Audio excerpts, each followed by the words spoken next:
All right. Good morning. Bright and early. What podcast number is this, Hack? I believe 17. 17? 17? Yeah, we're on 17 now. All right. So what's going on in the world right now? Quick time capsule. So when we look back, we can remember the bookmarks. Um, what is going on in the world right now? Is it still pandemic season? Still pandemic. It's still Oh, pandemic. that China thing's happening with the Evergrande. Real yeah, estate collapse potentially. yeah, crypto market is hurting because of that, I think. Yeah. Um, yeah, I think that's the biggest thing happening, right? The China thing. I think so. I think so. What is it? I think it's literally today, right? The market. I think there was something about China's markets like being a Wednesday. Wednesday was the big day, not like Monday for us or something. Anyway, irrelevant. We're not talking about that today. But we always thought that it was fun to kind of like almost like postmark each of these episodes with a current event, whether we talk about it or not. But we are hoping to talk about current events a little bit more in the future. I think it'd be fun. Um, so very good. I think we kind of, again, like always, wing this episode totally, kind of going back and forth on a couple candidate topics. And as the coffee is kicking in for us, Hag, would you like to tell everyone what we're going to muse about today? Kind of jam on today. Um,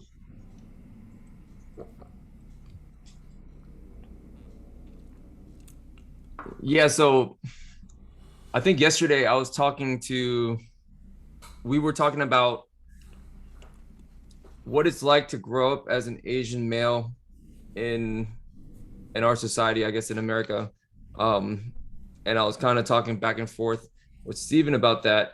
And I think that's what we're going to talk about today. I'm not very well versed in, I guess, except through direct experience. I'm not very well versed in that topic. So I think we're going to jump back and forth and talk about that. I guess maybe recently a Marvel movie just came out. I haven't seen it yet, and there's an Asian male lead actor, and from what I know, it's very empowering. So I really want to go see it, but I haven't seen it yet. So not sure if we probably should have watched that before doing this episode, but we're just gonna go at it. I think we'll do a follow up. Yeah. So I'll open with saying that this is really interesting to me because I've done a lot of thinking about um, the the national conversation, both socially and politically that we've been having around identity. Kind of like a broad meta, but I've actually never done too much introspection around like my own identity. Like I hope this doesn't come off the wrong way, but I do consider myself somewhat colorblind. I grew up all over the world and what have you, and I really don't even often think of myself as Asian. Like people kind of remind me uh, of that fact, and I do recognize that, like many things, the Asian experience is as diverse as any, um, in both positive and negative poles. But I haven't had one either super positive or negative that kind of like dragged me into it. Now, that is all funny to say because I do consider myself and my friends consider myself pretty like ethnically Vietnamese. Like I participated in a talent show for Vietnamese men.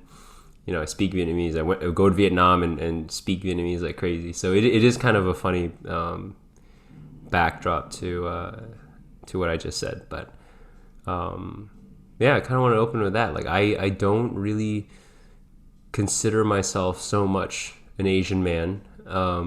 But when you and I obviously started this podcast, it was like, oh look, two Asian men talking. Kind of stood out because so.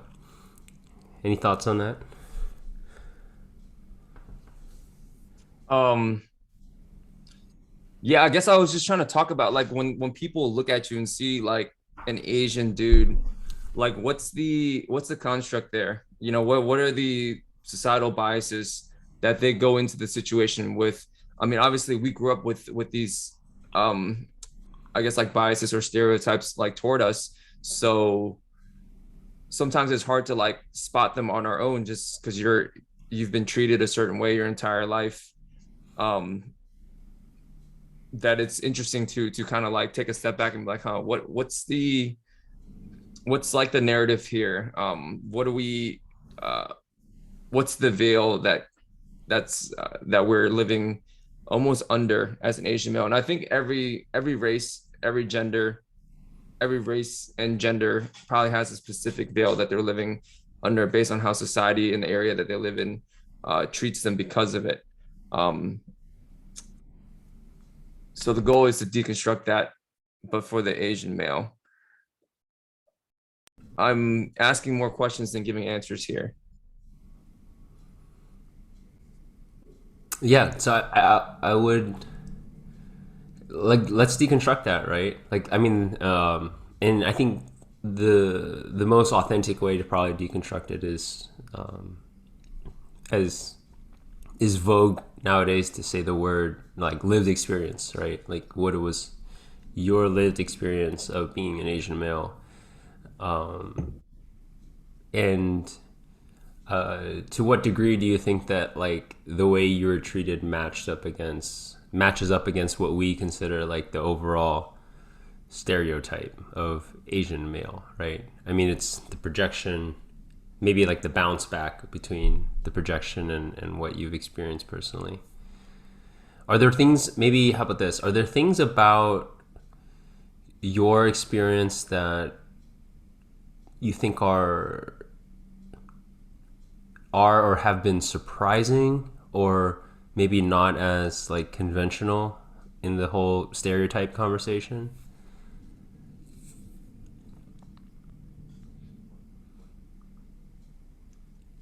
What would you say is a stereotype conversation? Just to get more specific on that question. Well, okay, so maybe we can just rattle off some of the more common Asian stereotypes, right? Like good at math, heck, pretty darn good at math, right? Like submissive, obedient, rule following, hardworking, effeminate, non threatening, Like a you model know, minority type. model minority type stuff. Yeah. Filial piety. You know, What's filial piety? yeah. What does that mean? That is that's that Confucian concept where we're like super deferential to our elders and of like hierarchy status hierarchy stuff, but mostly it's the elder. I mean, more specifically it's the elder ancestor bit. I think one thing that's interesting about growing up as I guess a first generation immigrant in general, but I think Asian specifically, um, is the difference between the idea like within my family, and I think within a lot of Asian cultures, it's very evident that there's a collective mindset. Like how do I fit into my family, or like let's say in an Asian country, it's like how do you fit into the whole? You don't think about yourself as an individual as much as you think about yourself as I'm like this one piece of like many people, and you find your place to fit, and you make decisions based on that. Like through the lens of my family, if I do this, how does it affect these people here? But then in American society, um, there's definitely much more of a focus on the individual. It's like uh once you become a certain age, you move out and you go start your own life, and you be yourself, find yourself, like all that stuff. And so growing up in America, um but within an Asian household, it's almost like uh two different uh two different viewpoints that you're forced to see the world from. Yeah, and it never really goes away, does it? Like you're, at least for me, my decision making is I'm always thinking about like my fam. Like I don't even have a big family, mind you. Like it's just four of us. We're tiny. We never even really had a big extended. But I'm always thinking about like yeah things relative to my family, what my family's done for me, and what have you. That is actually quite interesting. Um, that it never really goes away.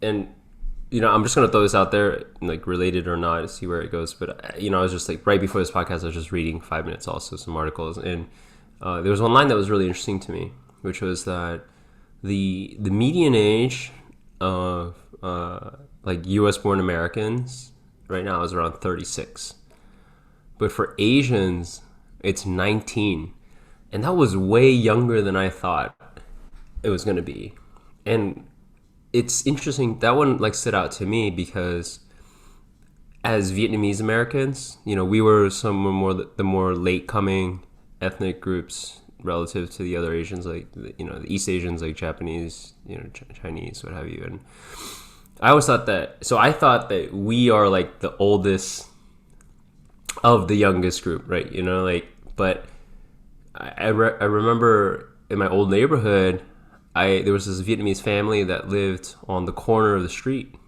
and when I looked at the car in the driveway, the kids playing around, like you know, just these little things, the facade of the house that you know it's like a Vietnamese house. I was like, I looked at it, and I was like, it's 2020. Why does that look exactly like my upbringing in the 90s, right? Those kids are little fob kids that are gonna have to go through the same acculturation, same like, and it's still happening now. Like I think you know Vietnamese people are still coming over now, and the kids that are growing up now are still having to go through the bowl cut. Like bowl cuts are still here, you know, and what have you. Does that make sense? Like I thought we had to go through it, and all of the kids younger than us are like Like not going through this. second generation. Yeah, like secondary, but there's still first generation happening. So anyway, this is to tie back to that. Like, yeah, that median age is still 19. It's still so young. You know, we are in our 30s now, so it's like there's still a considerable wave coming after us in the I think Asian American first generation acculturation. So So, okay, so going back to the stereotypes, I think one of the stereotypes that we didn't throw in there is that Asians have small dicks. I think that's that's a oh, we're common going right one. into it. Yeah, Yeah, that's a common one. yeah. I so I think there I don't want I hate using the word good and bad for stereotypes. I mean, obviously there's positive and negative ones. But even like the positive ones, are they positive? Like let's say someone expects that you're good at math and you're not, or something like that. Is that positive? I mean, I guess it's technically positive because people think that you're good at something, I guess. But what if you're not? Maybe it's negative to have that expectation. Um, so let's just say stereotypes are stereotypes. Yeah.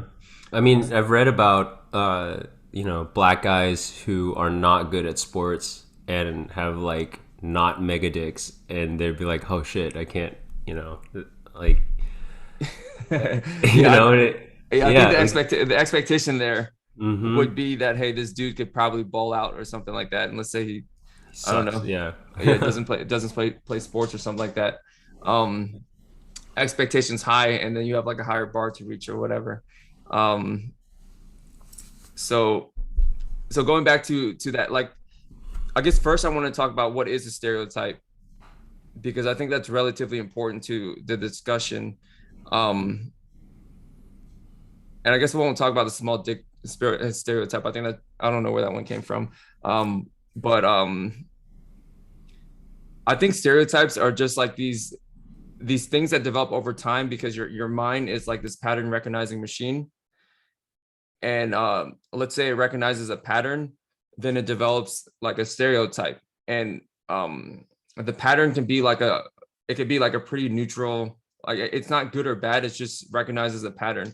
And maybe, I don't know. I know growing up, the Asian kids in class did seem like they were better at math, but based on what I know about Asian families, or at least the ones I interacted with growing up in Fairfax County public schools, a lot of them were like very much like, hey man, you better be getting A's. And like there was like a focus on education, focus on, like you better be getting into TJ, UVA, like whatever the case may be. And most of those were Asian kids. I think TJ has an Asian kid like discrepancy now where they have to try to make it so there's less Asians that end up at that school. And I think probably Harvard might have the same thing or something like that too. So like I guess what I'm trying to say is stereotypes come from somewhere for a reason.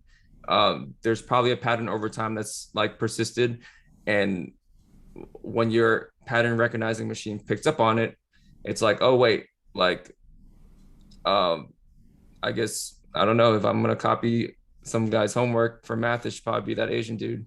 Um, I don't know. What do you think about stereotypes in general? Like, how did they get developed? And I think we could have a whole podcast on this one thing itself. It's really complicated, I think, and it's not as straight in my mind either. I think first and foremost, right? Like we spent a good amount of time on this pod talking about labels, and so stereotypes are really just another type of label, right? And what's the difference between like how do they generate, and what are the differences between like stereotypes versus like actual prejudices or bigotry or racism, right? And to what degree? I mean, it's like such a nuanced, fine gray area, but like to what degree are they based on? Are they accurate in any way, right? Or maybe the better question would be not whether they're accurate, but their utility, right? Their value as a utility. And so, yeah, I think your original question was where do I think stereotypes come from? Is that right? yeah, Yeah, yeah, yeah. Well, I mean, I think like all things related to culture and society, right? They are, I mean, you are obviously shaped by the environment around you, getting that download from all sorts of sources, right? That sources can be explicit, whether things are directly like said to you, from your parents, like this is the way it is, or they can be a lot more ambient. I was reading also a piece by an advertiser, this guy who worked in an advertising agency for like 30 some years, really successful. And he threw a number out there, and he himself was like, I don't know if this number is real. I'm just throwing this out there. I think I read it somewhere where it's like, in a given day, you're encountering like 6,000 moments of advertising that hit you, whether it's a logo or something, just like always hitting you. So I think stereotypes come from the same place as all of those things, right? It's just like little small reinforcements here and there that kind of build up that perception and worldview. But I think probably the most powerful place they come from, when I think about stereotypes, when I think about being Asian, I think a lot about being in school, right? So probably most of it comes from kids being around other kids and kind of socially organizing around like, does that person have the latest kicks, right? I mean, I think there was even a group in my where it was like, did you have the latest Pokemon cards or something, right? Like, is like, I think the social organization that kids do. I mean, you remember more than anything, like the ways which you were invited to something or excluded to something based on something outside of your control, and I think those can generate a lot of stereotypes. And it doesn't even have to happen to you, depending on how observant you are. I think just even seeing how others might be treated based on the stereotype will give you a download as well. And my hypothesis would be that you'd want to preserve your own position to some degree, right? Which would reinforce things all over the place. Like, what can I do to not be that?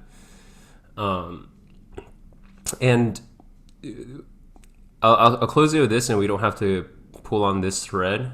But anytime we talk about Asian stereotypes too, I always make it a thing to differentiate between East Asian and South Asian stereotypes, just because there's an overlap there, but they are distinct.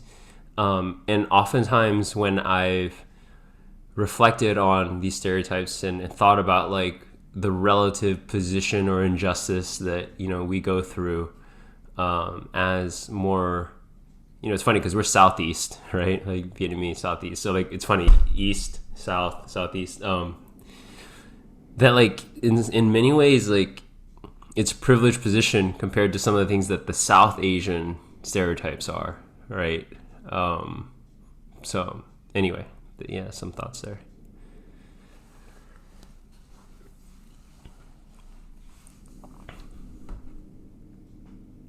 Yeah, so I guess to close out the what is a stereotype? I mean, to me, I just think it's like your mind has to automate things over time. If every time I saw like like an Asian person, I had to like when you meet, like if I meet an Asian dude I've never met like before, I've probably met like thousands of Asian dudes before. There's something that's automated in my mind that's kind of like, oh, this dude probably, I don't know, watches anime, or whatever it is. He has a higher chance of watching anime than the average dude. So in my mind, it's not a probability, but he's more likely than average watches anime, and that's, to me, I guess, like a stereotype. It's like the pattern recognizing tool has realized over time this guy's more likely to participate in this activity than other people. And I think over time, and the reason that I think the mechanism works like that is because I know stereotypes get like a bad, it's like a negative thing to stereotype, but I think it's something that's automated, and it's just part of like it's a tool that our bodies, our minds use regardless of whether or not it's positive or negative, and it's just gonna happen. um so yeah, so that's what I think a stereotype is, because it wouldn't make sense for me to every single time I met somebody, or every time I saw the same thing over and or something similar over and over, like it didn't get bucketed into like a certain I guess category and stored in my head. And obviously in some cases that could cause negative experiences for sure.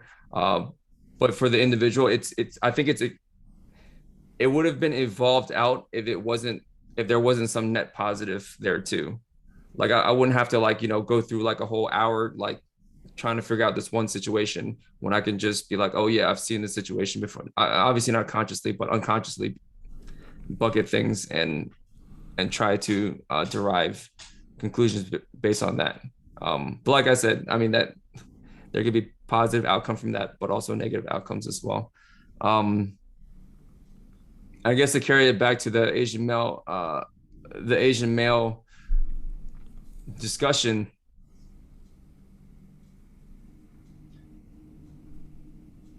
when it comes to like being stereotyped as an Asian male, what does that mean for us in society today? I think a few years back for me, okay, so a few years back, when I think Andrew Yang was like running for presidency, I thought it was super interesting that he got that far. Just because there's never been like an Asian dude like that. I'm not saying he had a chance to win the presidency, but I mean he had the best chance an Asian dude ever had at winning the presidency. And to me, I thought that was super interesting, and it would have been crazy had he, the farther he went, the crazier it was for me, because it was one of those things where it was like, wait, like you remember when Obama won the presidency, like whatever that that did for um I guess for black people, in terms of like, holy crap, there's a black dude that's president. I think that would have done something similar for the Asian male. And to watch him get that far, it was really cool to root for him. I mean, obviously he didn't win. I don't think he was close, but it was one of those things where he got far enough that I think that it probably changed some things just to have an Asian male in the spotlight in that platform at that time. How do you feel about Andrew Yang? I mean, I don't think there's much to say because we were both talking at the time, and I wholeheartedly agreed. Right? I think it's it is interesting because in my mind it's hard when we're talking about these things to not to start stack ranking, right? Depending on what dimension we're talking about, like my mind like goes up, causes does a ranking, and then if we switch to another dimension, it reshuffles itself. And but I don't think it would be wrong to say that, like relatively speaking, like Asians are fairly invisible. I think that when we talk about Asian males, like that's really probably the adjective that comes out the most. Is like, yeah, visibility. I don't like for I don't know what really kind of propels like our particular demographic demo up into like the pop space, right? I think a lot of the other demographics have something.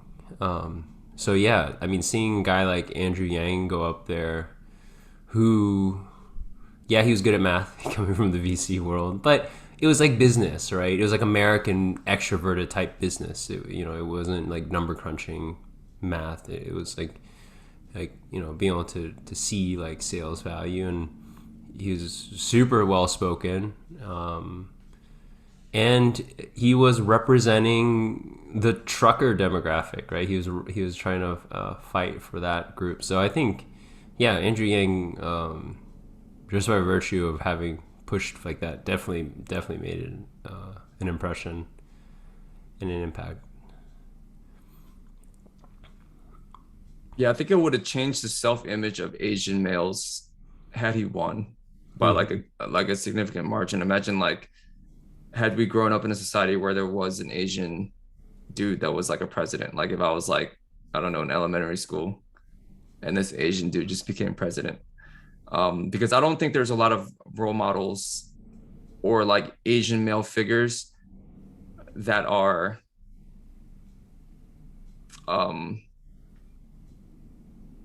like you said, like in the spotlight, like that. So there's not like a lot of role models that you can kind of like emulate yourself um towards as an just by the fact that you're an Asian male. I mean, there's obviously role models of different races and stuff, but I think in our society, the Asian male role model, the Asian male like um uh isn't quite there. I mean, I think the one maybe the one dude um that's been around for obviously I think Bruce Lee would be somebody that a lot of Asian males look up to just because he was like um this badass and he was Asian and he's like a legend. And he passed like 3 decades before or in the 70s or something like that. He passed like way before we were born and stuff too, but he was still like considered like the legend. And I think that might be one of the only Asian male role model figures, or am I Yeah, missing yeah. someone? It's funny. I'm reading his biography right now, actually. Yeah, he's definitely the one that broke it open, like in America and Western media. Uh, yeah, I would say definitely, Bruce Lee is a big one. Big one.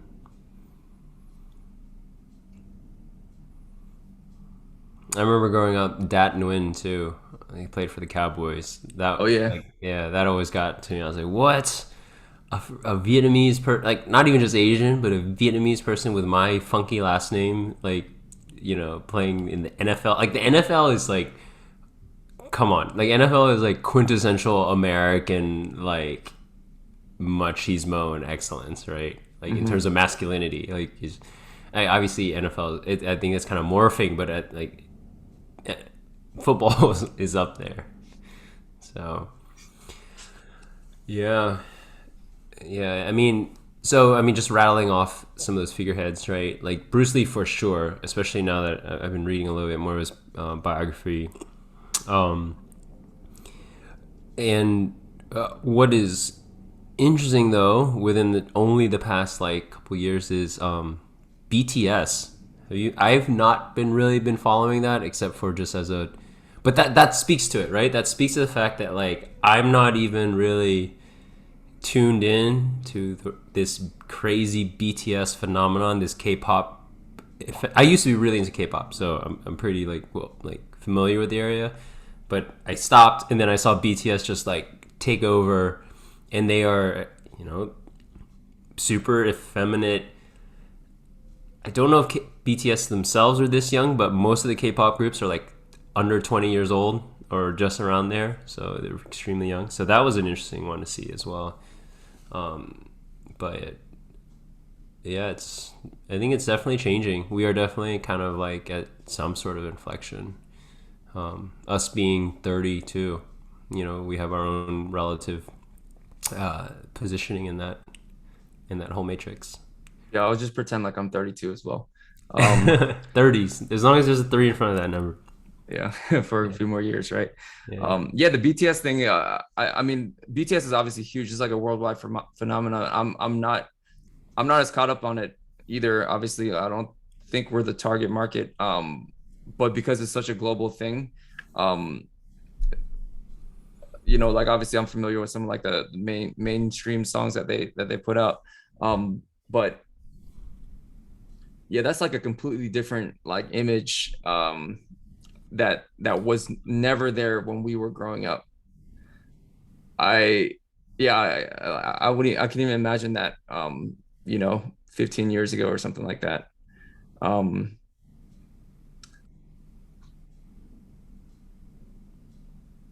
Damn, I just lost what I was gonna say. That happens all the time.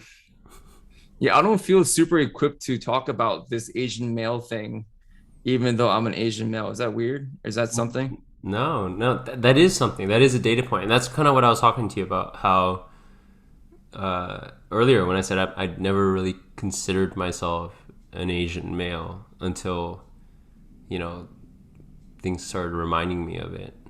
Like I knew I was Asian, I knew I was a male, I knew that things affected me, but I never really like kind of like all wrapped it up in that type of descriptor. So Yeah, because I don't think that. Okay, I don't know this to be true, but I feel like I haven't had. I think relative to like other minorities and I mean, obviously every minority group has their own stereotypes and stuff like that. I feel like Asian males probably have certain stereotypes or constructs around them, but not not like ones that are super negative that have affected me like very negatively. So maybe I just haven't like um paid attention to them as closely throughout my life. Um, I mean, obviously, I have an experience where I am an Asian male, so but it doesn't seem to be one of those things where I'm like, yo, because of this, I don't know, like I was held down here or whatever the case may be. And I think when you were talking about like the visibility thing, I never even thought about it like that. But yeah, like I guess Asian males aren't very visible relative to their counterparts. Uh, Maybe that ties back into the fact that like Asians are more collectivists, so you don't want to stand out when you're part of a whole. You just want to fit in. I know in our society when we say that it sounds like a negative thing, but I consider it just a thing. You know what I mean? Like whether you have a preference to find your space amongst like holistically, like where you fit holistically, as opposed to, yo, I don't want to fit. I want to be the one that's different and like, be an individual. mm-hmm. Um, so yeah, I definitely don't feel super equipped to talk about this. And I guess, 30 minutes into the pod, that's an interesting spot for me to have that realization. Yeah, I mean, let's. I can contribute to that actually, and this is where, full disclaimer, I want to be sensitive. Um, but I do want to speak freely on it. Is that I didn't. I do remember a lot of like bullying or prejudice around being Asian, but I don't relate to the current mainstream conversation around like the bad parts of Asian stereotypes and what have you. Like, yeah, I mean, I went through it. It wasn't like particularly bad or anything, but I feel like we got through it, and but I guess where I want to go with this is I want to unpack this one thing in particular that a lot of my friends take pretty big offense to, and I don't as much, is when people ask you like, "Hey, where are you from?" That question. Oh, Um, where you, is that not a question to ask anymore? it is being held up as a pretty, you know, bad question to kind of, for it implies otherness, right? It implies like, yeah, what do I have a lot of friends who will very like vehemently like, what do you mean I'm American? Like, or I think I saw a meme literally just the other day that says like, I'm charging people $5 like every time they ask me where I'm from, like where are you really from, that kind of question. and That's so and weird to me, but go ahead.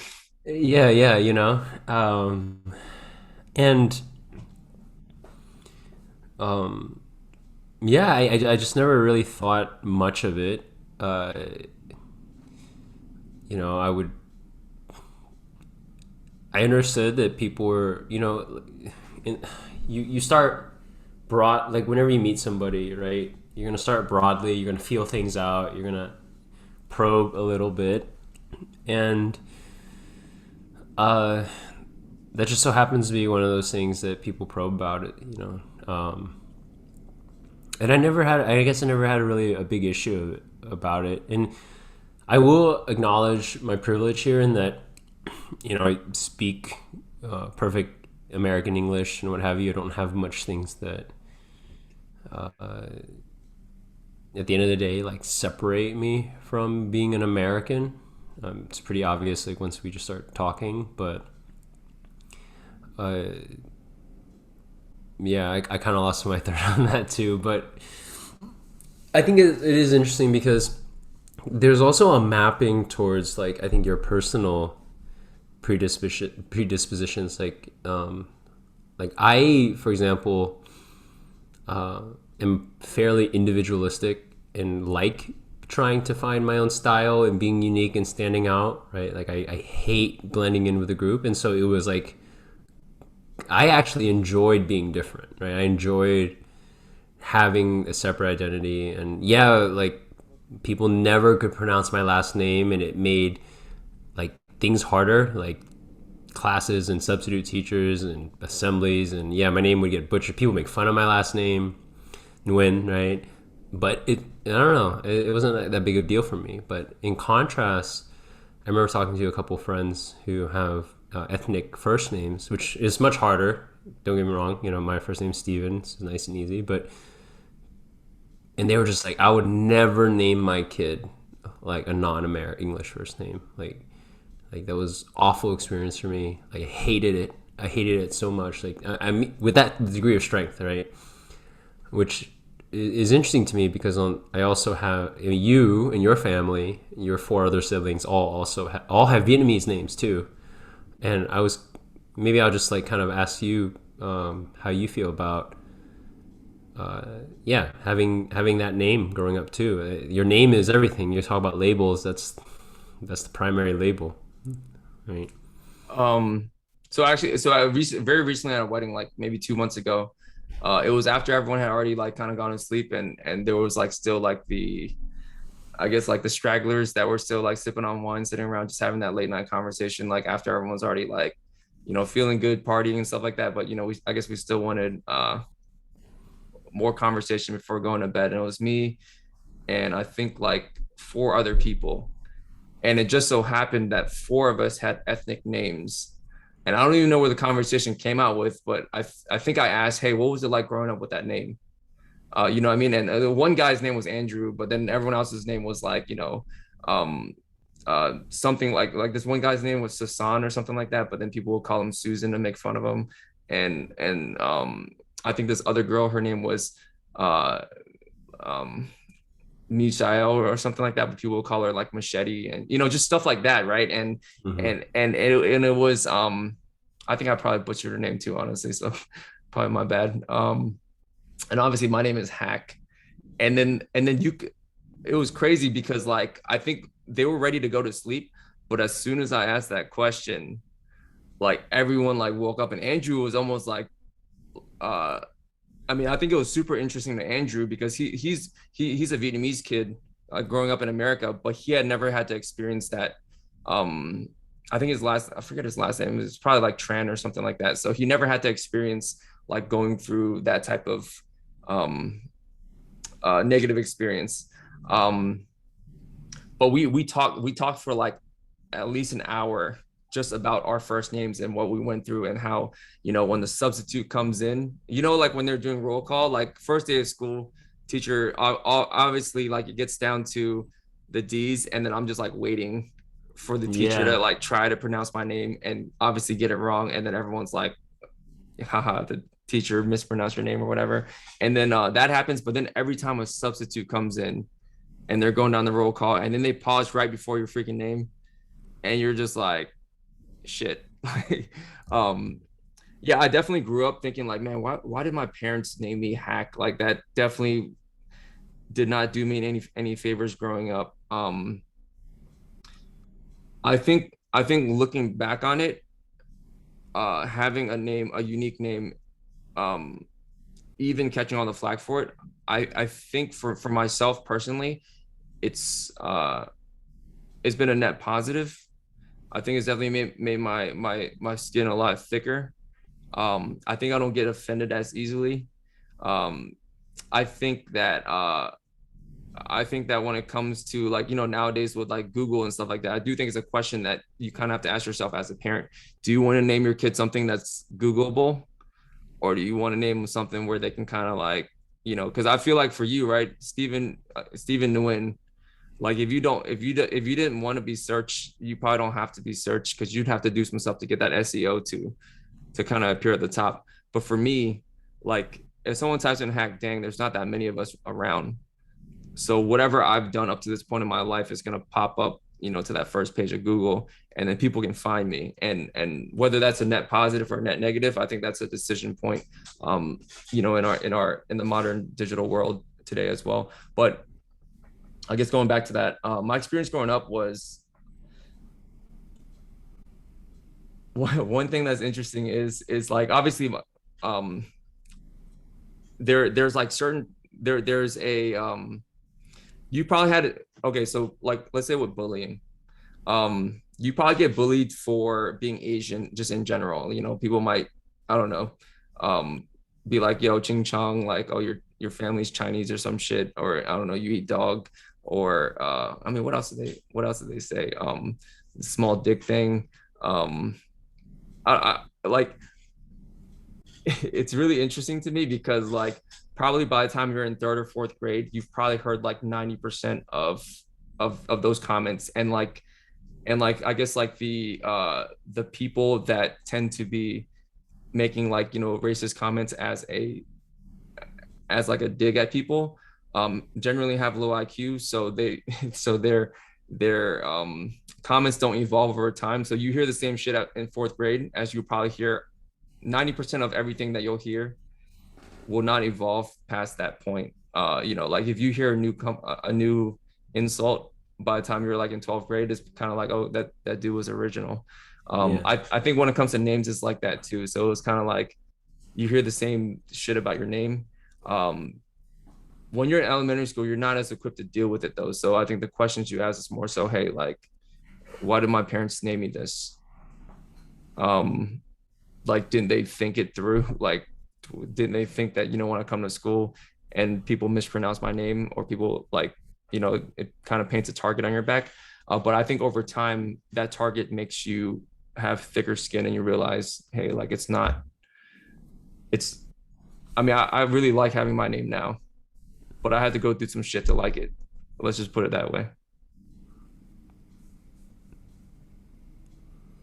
You've maybe experienced something similar, at least with your last name, maybe. But I guess if it's not something that everyone calls you to your face every single day of every moment, then it's a little more hidden.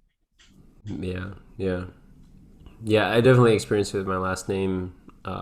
What's funny is that I've actually experienced a lot of it with my first name because my name spelled is Stephen, but it's spelled with a Phen, and I get Uh-huh. all sorts of things like Stephanie, like all that stuff. It's more, there's more of that. So that is interesting. It's super interesting to kind of unpack. Yeah, I think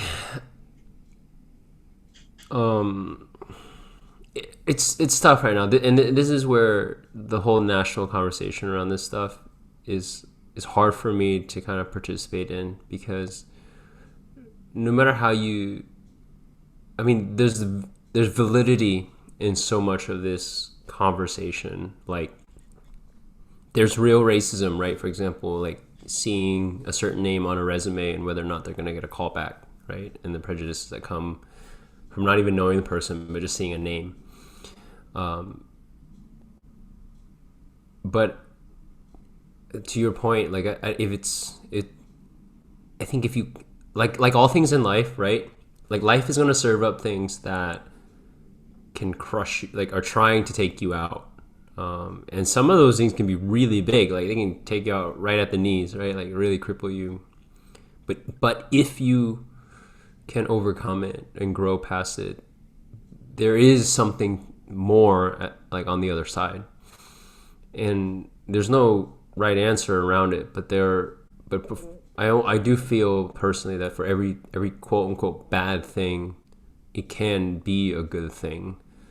Like you said, having gone through it, you're more adjusted, right? You have a different type of fortitude against that type of stuff, and I would also even argue that in today's world where a lot of lines are being erased, that it is a huge benefit to carry your uniqueness right forward as things are more automated and like personal brand has just gotten so much more important. Like is what you can like add to the whole thing that's uniquely you,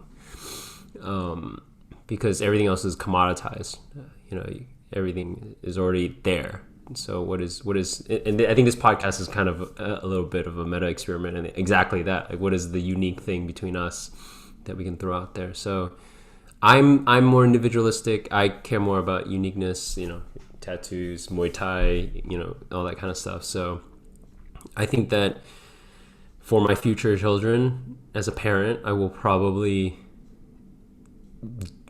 be consistent. Like I will probably like I even consider giving them an ethnic name. I didn't have me and my sister didn't get ethnic names, but like my kids, I might actually give my kids like an ethnic name.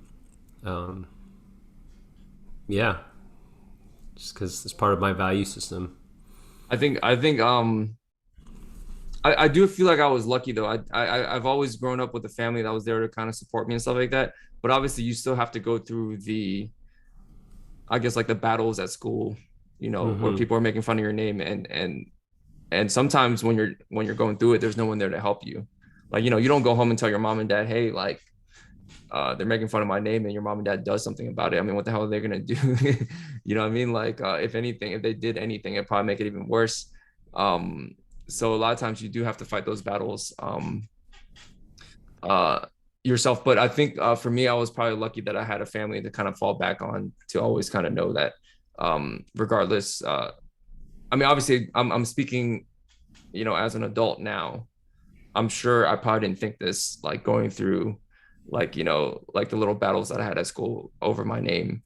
Yeah, Um, but at the same time, like I feel like I would still give my child a unique name.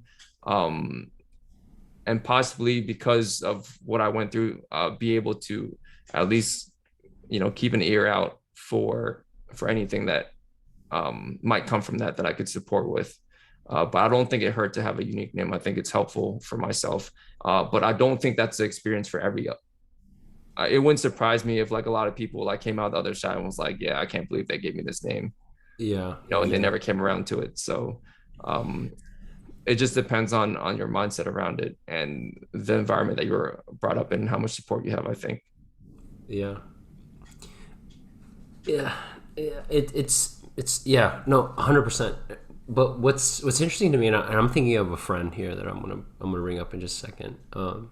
That environment for sure, but to me, I feel like there's this element of like the individual, like that we are almost erasing, right? Like at the end of the day, your ability to kind of overcome these things is also predisposed by like just who you are, like your personality.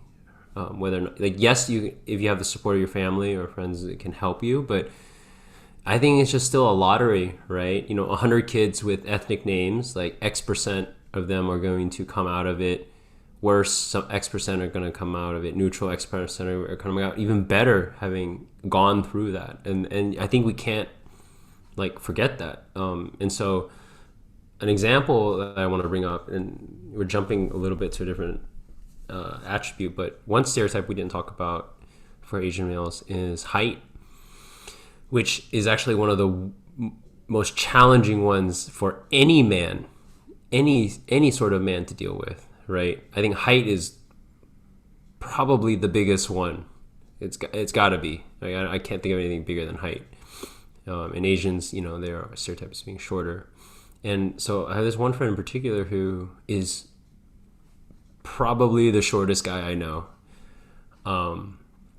Yet, and he actually didn't even grow up with a family. Like he, didn't have both parents. And I would say that, man, for being dealt that hand, he came out of it stronger almost. Like when you meet somebody this short, you kind of what's the first stereotype? Oh, this guy's gonna have a Napoleon complex. Like this guy's gonna be like overly aggressive. Like he's gonna overextend to something. Like there's no nuance to this person. Like they're just gonna overcompensate. And if you have, I mean, I feel like if you meet someone this short, you're ready for something like that. You have your radar up for it, and it's not there. He's a pretty well adjusted person, and so,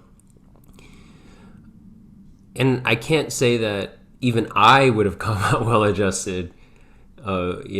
Being dealt that hand, like it's a pretty hard hand. So kudos to him, right? Kudos to that person, that as an individual, and you just can't really know. So, and I think as a parent, I mean, everything's a bet, right? Everything is a risk portfolio. Everything's a bet. So as a parent, you're gonna say like, all right, I want to bet on my kid, or bet on my kid plus my help, right? To kind of give them the benefits of uniqueness, but uniqueness comes with being a target. So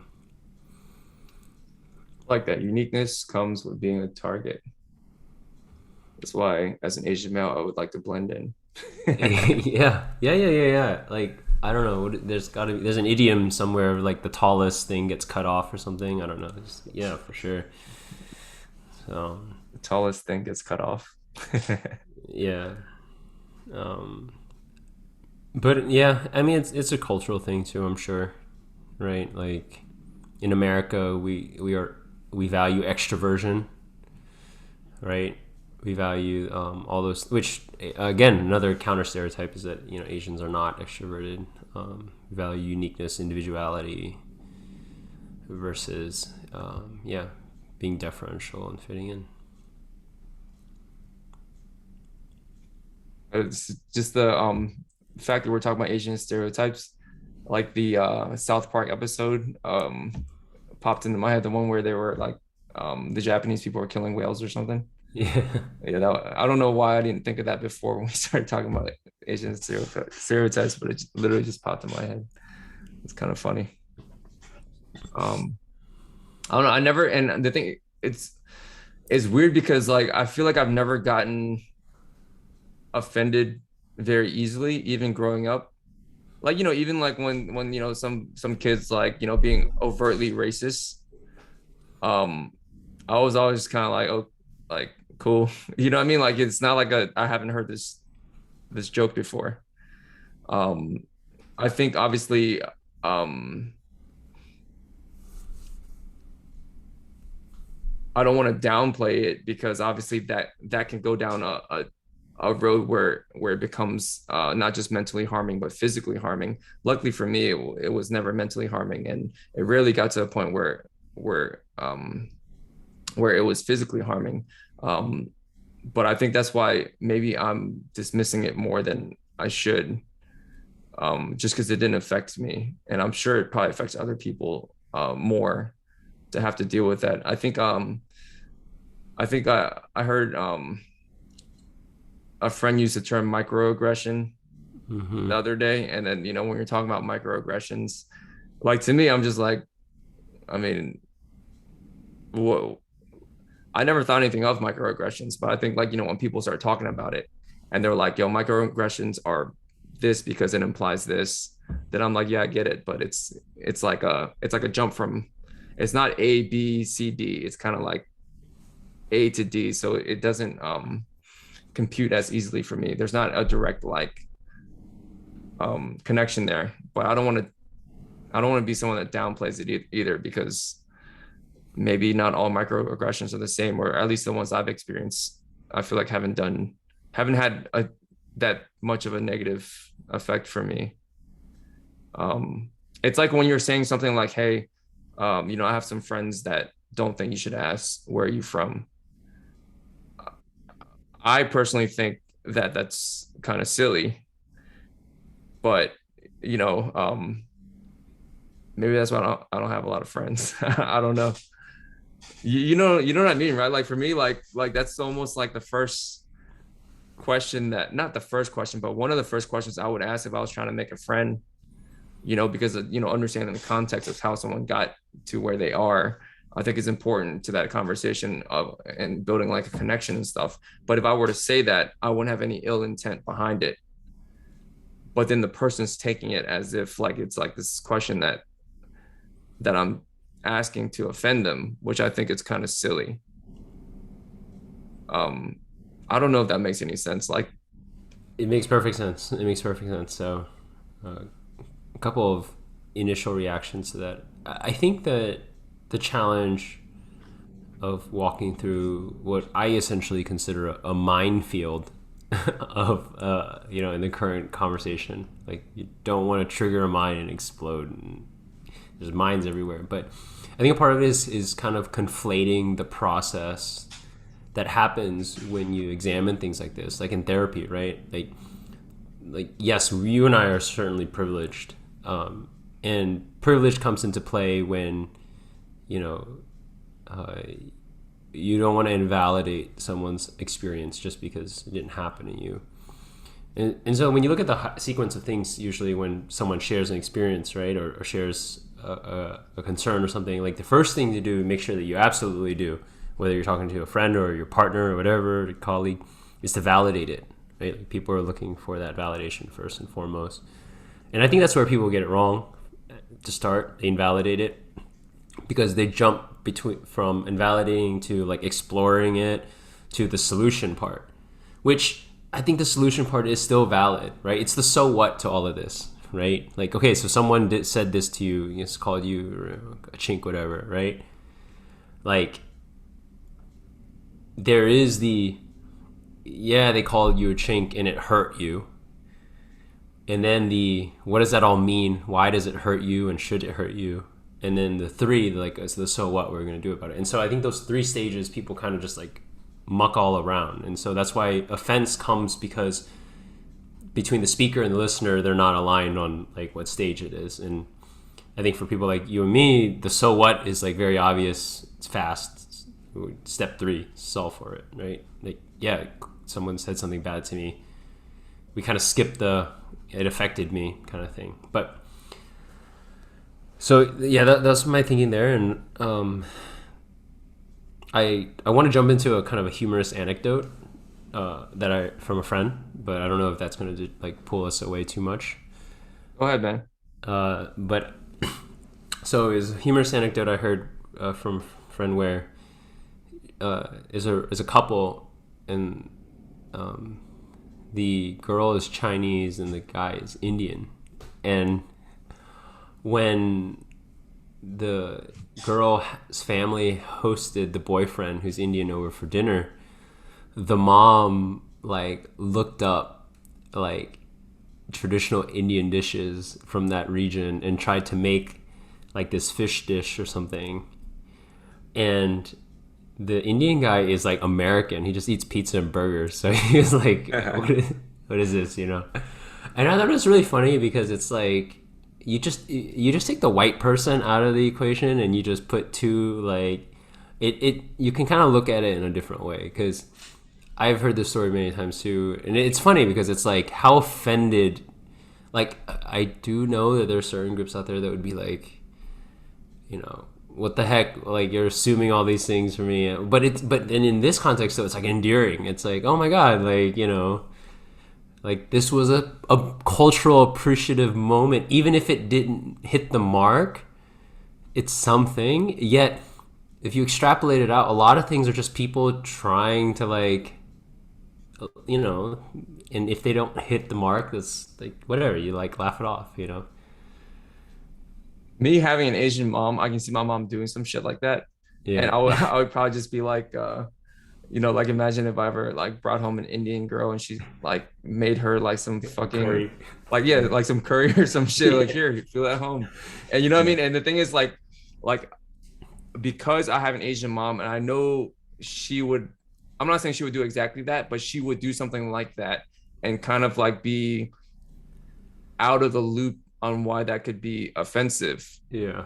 But then also knowing how much effort it would take her to, go figure out how to make a traditional Indian dish, and not like mess it up, rather than just making like some like fried rice that she's made like thousands of times before. Um, I would be like, yo, that's 10 times harder for her to do that. She put so much effort, and it's obviously like a um something she's doing, going out of her way to do because she wants to show this person that she cares about them. But like, from someone growing up in America, you can see like why you wouldn't do something like that. I'm not just gonna, if I had like a person of a certain race over, like if I had a Hispanic friend come over, I'm probably not gonna be like, yo, I'm gonna make you like some, you know what I mean? Imagine how ridiculous that sounds. I just have a Hispanic friend come over and I'm like fucking making like enchiladas or some shit. Do we have a Hispanic friend we can do that to? Is that? uh, I don't, but you know what I'm trying to say, No, right? I know what Like you're trying to say. like if I did that, like I would have to have my head so far up my ass as to not but for me to understand both sides of the equation, Yeah. let's say someone like my mom do that to somebody that's like an Indian person, I'd be like, oh, she's trying harder than usual to show this person she cares, and I don't know, it's just um I do. I think oh man, that's hilarious, dude. How did the do you know how the boyfriend took it? Yeah, I mean, he was pretty cool with it. I think, which but I think the girlfriend was less cool with it, which was a funny in that sense. Like, uh, If my mom did that, I would be embarrassed. You know what I mean? I'd be like, yo, yeah. mom, what like, what the hell? But objectively, it's funny, and uh and if the Asian mom in that case is anything like my mom, she wouldn't be doing it to offend. She would be doing it probably with the purest of intentions, and I would know that. But if my mom did that, I'd be like, yo, why didn't you know this? Yeah. See, so what's really interesting too, and this actually touches on our metaphysics, is like that it comes from you projecting onto this other person what you think you know about them and what you know what I mean. It's just like infinite feedback loop. And so you see mom and you're like, of course mom doesn't know better because she's still, and then but your mom could be second generation Asian and look exactly the same, or 1.5. It's not to say that even people like it's even that neat, right? Like people are on a different journey of like assimilation and acculturation, and so, but because we like know that like your mom is clearly like further on this spectrum, as is my mom in the like new to America thing, and then you can say like, oh, it wasn't, I don't know. It's funny for sure. We Okay, have to assume that people know better or don't know better, and our offense to things kind of relate to that, right? man, you know what a good podcast topic Moms, would Asian have been? moms, Asian moms. Asian moms, I think Asian moms would have been Asian a moms would could be be a good one. a future podcast. Maybe we have our my mom on the pod as a guest. Oh man, that'd be so funny. She'd get Asian canceled so moms, fast. Asian moms are good. Yeah. Yeah, I think that was a nice like little story. I man, I hate situations where it's like the intention wasn't to offend, but then the other side like one side gets offended. Hmm. Um and the reason I don't like that is because like, well, I get it's very broad. That's super obviously that's a super broad category. So maybe I'm not thinking my way through all the cases where that could happen. Um but I think intention matters a lot. One trying to decide if what shit I'm using the word decide for getting offended, and I think a lot of times people don't decide that they're getting offended; they just get offended because who would want to get offended in the first place? So if anyone had a decision point, they'd probably just not get offended. Would we Or say that offense is an emotion, like anger, or sadness or whatever, right? So like in the therapeutic model, you would just say, I feel offended, right?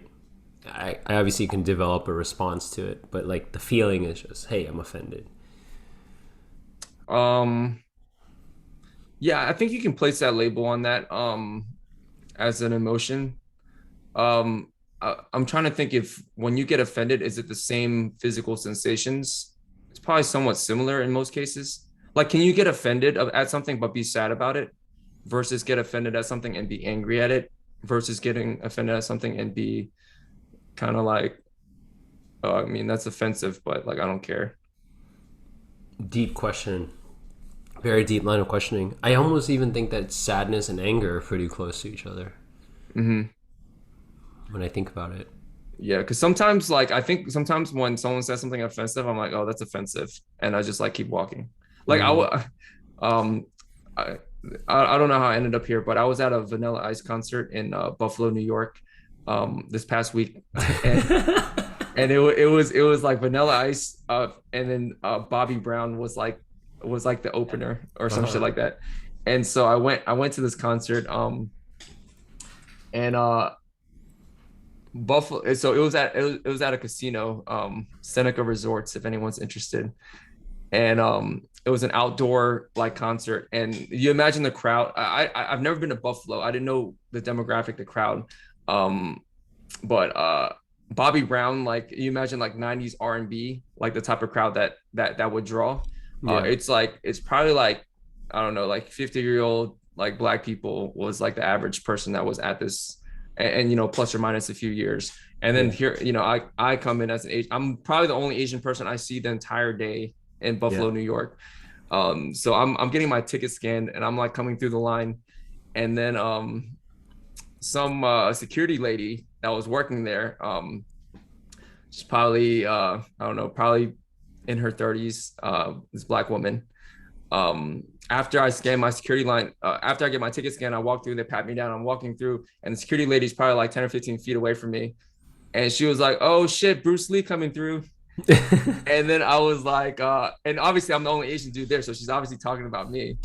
And I was just like, oh, that's offensive. Or I mean, I mean, I didn't get offended. I was literally like, oh, I've heard that like that's probably like the 100th time I've heard that in my entire life. You know, so at this point, it's Yeah. just kind of like whatever. And I know her intent wasn't to like, you know, be racist, you know, just because you know, let's say like, I mean, I don't think she was like, yo, like, that's Bruce Lee in like a negative way. I think she was just making an observation and it was kind of like, you know, funny to her. So for me, I didn't think there was a reason to get offended. I didn't get offended because I've heard it like 100 times.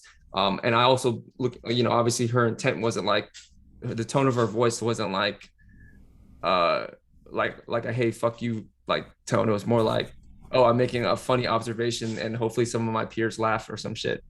And I don't know. And I was just like, I don't know if I chose not to get offended or didn't get offended, but I think let's say I did get offended there, then I think I wouldn't have had the choice.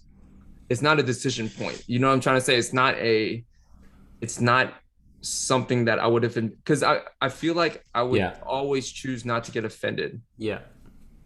if I could. Yeah. Yeah. Yeah. It's not a choice. I don't think it's a choice. Yeah. Right. Yeah. It's kind of silly to think that it's a choice. I mean, I would hope most people would choose not to get offended uh, if they could. Um, but sometimes I don't know, like sometimes like when someone's like, "Hey, where are you from?" and then people get offended. I'm just like, "Yo, why are you choosing to get offended here? Because this is like not the battle." But I get that. I've never had a negative experience with where you from. Usually, when someone asks me where they're from, like and I tell them, it usually results in like a positive, Mm-hmm. like Mm-hmm. it's usually neutral. I just tell them and they just don't like go further, or like they're like, "Oh, dude, like." It's funny, like sometimes like when I tell people I'm Vietnamese, like the first thing they say is like, "Oh, dude, I love eating pho." I'm like, "Oh, that's tight." Yeah. Yeah. Yeah. Exactly. But the thing is, for me, it's just funny. It's just Yeah.